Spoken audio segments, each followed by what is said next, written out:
नमस्कार मित्रों, आज चिंतन में शुभ संकल्प अपनाएं। कई बार मनुष्य अपने अनुचित कार्यों या आदतों के संबंध में दुखी भी होता है और सोचता है कि उन्हें छोड़ दूं। अवांछनीय अभ्यासों की प्रतिक्रिया उसने देखी सुनी भी होती है। परामर्श और उपदेश भी उसी प्रकार के मिलते रहते हैं, जिनमें सुधारने संभालने के लिए कहा जाता है। सुनने में वे परामर्श सारगर्भित भी लगते हैं, किंतु जब छोड़ने की बात आती है तो मन मुकर जाता है। अभ्यस्त ढर्रे को छोड़ने के लिए सहमत नहीं होता है। नशेबाजियों में यही प्रक्रिया आए दिन चरितार्थ होती देखी जाती है। आर्थिक तंगी, बदनामी, शरीर की बर्बादी, परिवार में मनोमालिन्य जैसी हानियां प्रत्यक्ष रखती हैं। उनका अनुभव भी होता है।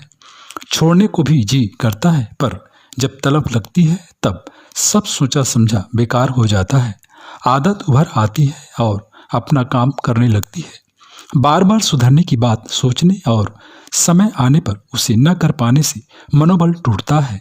बार बार टूटने पर वह इतना दुर्बल हो जाता है कि यह विश्वास ही नहीं रह जमता कि उनका सुधार हो सकता है। कल्पना करने लगते हैं कि जिंदगी ऐसी ही बीतेगी, आदतों से किसी भी प्रकार छुटकारा न मिल सकेगा। आश्चर्य की बात यह है कि मनुष्य अपने मन का स्वामी है। शरीर पर भी उसका अधिकार है। सामान्य जीवन में वह अपनी अभिरुचि के अनुरूप सोचता है और आवश्यकता अनुसार कार्य करता है। यही स्वाभाविक भी है और इसी विधा को चरितार्थ होते भी देखा जाता है। फिर दुष्कृत्यों के संबंध में भी ऐसी क्या बात है जिसके कारण वे चाहते हुए भी नहीं छूटती। प्रयत्न करने पर भी भूत की रस्सी पर लदी रहती हैं। अंधविश्वास, कुप्रचलन इसी आधार पर अपनी जड़ जमाए हुए हैं। अनेक कुरीतियां ऐसी हैं जिन्हें बुद्धि, विवेक और तर्क के आधार पर कोई स्वीकार अस्वीकार ही करता है, किंतु जब करने का समय आता है तो पुराने ढर्रे पर चल पड़ते हैं। खर्चीली शादियों के संबंध में यही बात आमतौर से देखी गई है। दहेज, प्रदर्शन और प्रचलित रीति रिवाजों का जंजाल सभी को कष्टकारक, असुविधाजनक, खर्चीला, मूर्खतापूर्ण होने के कारण विचारशीलता उसके विरुद्ध ही रहती है। इतने पर भी समय आने पर पुराना ढर्रा ही हावी हो जाता है और वही करना पड़ता है जिसे न करने की बात अनेकों बार सोची थी। ऊंचा उठने के संबंध में तो और भी अधिक अड़चन है। महापुरुषों के कुछ अपने गुण, कर्म और स्वभाव भी ऐसे होते हैं जो महत्वपूर्ण लोकोपयोगी कार्यों में लगते हैं। अवरोधों से जूझते हुए लक्ष्य तक पहुंचने का साहस प्रदान करते हैं। उन्हें अनुकरणीय और अभिनंदनीय माना जाता है। उनकी उपलब्धियों, प्रशंसा, प्रतिष्ठा को देखकर अनेकों का मन चलता है कि हमें भी यह सुयोग्य मिला होता, कितना अच्छा होता। इस दिशा में वे सोचते तो बहुत कुछ हैं, पर बन पड़े ऐसा कुछ नहीं कर पाते। इच्छा ही बनी रहती है। न आदतें बदल पाना बढ़ पड़ता है और न महानता के राजमार्ग पर कदम बढ़ाते हुए चल सकना संभव होता है। सोचते मन मारते ही जिंदगी बीत जाती है। लगता है कि कोई दुर्भाग्य पीछे पड़ा है और वह हमारी कल्पना, इच्छा, योजना को कार्यान्वित नहीं होने देता। मनुष्यों में से कोई कम ही ऐसे हैं जो साहस करके अपनी पतोन्मुखी प्रवृत्तियों को रोक सके और असंतोषजनक बदनाम जीवन जीने से बच सके। ऐसे भी कम ही होते हैं जो प्रभावों और अवरोधों को कुचलते हुए अपनी आकर्षण शक्ति से सुयोग की परिस्थितियों का निर्माण कर सके।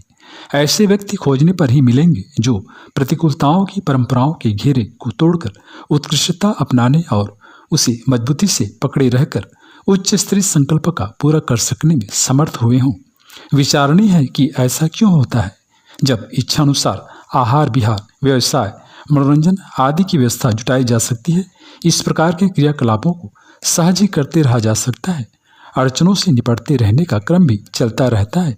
इससे प्रतीत होता है कि इच्छानुसार काम करने के लिए मन और शरीर को कोई इनकारी नहीं है। इस स्थिति में भी मनुष्य जब पतन की गर्त में गिरने से अपने को रोक नहीं पाता, कुटेवों से पीड़ा छुड़ा नहीं सकता और अपने आप को महानता से संपन्न करने में कोई विशेष अड़चन न होते हुए भी सफल नहीं हो पाता, तो फिर वह निमित्त कारण क्या होना चाहिए जो कि सौभाग्य को, चिंता और दुर्भाग्य को थोपता रहता है। सामान्यतः यह उत्तर दिया जा सकता है कि यह संकल्प बल का, साहस का अभाव है। संकल्प शक्ति की कमी है। जिसे दूर करने पर अभिष्ट उद्देश्यों में सफलता प्राप्त की जा सकती है। मनुष्य के सामान्य जीवन में भी असाधारण घटनाएं घटित होती हैं। विवाह होने पर लड़की पितृगृह छोड़कर ससुराल चली जाती है और वहाँ के अनभ्यस्त ढांचे में ढल जाती है। लड़के भी सेना, नेवी जैसे क्षेत्रों में अनभ्यस्त ही प्रवेश करते हैं। अभ्यस्त ढर्रे से सर्वथा भिन्न प्रकार की कार्य पद्धति अपना लेते हैं। जब ऐसा आए दिन होता रहता है तो पतन से रुकना और उत्थान के निमित्त चल पड़ने में ही ऐसी क्या विशेष बात है जो बन नहीं पड़ती। ढर्रा अभ्यास इतना बड़ा अवरोध नहीं है जो मनुष्य उस पर इस कदर काबी हो जाए जिसे बदलना उलटना बन ही ना पड़े।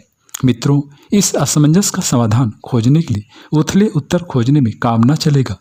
गहराई में उतरना पड़ेगा और उन विविधताओं को खोजना पड़ेगा जो पतन के विरोध एवं उत्कर्ष के अवलंबन में ऐसी बाधा बनकर अड़ी होती हैं, जिनके पाने की चेष्टा में मनुष्य अपने को असमर्थ अनुभव करता, असफल रहता एवं निराश दिखता है। इस निराशा एवं अपनी दुर्बलताओं से छुटकारा पाने के लिए बस उसे अपनी दृढ़ इच्छा शक्ति एवं संकल्प शक्ति को उभारना ही होगा, ताकि वह एक सुंदर, सुखद व उज्जवल भविष्य का निर्माण कर सके।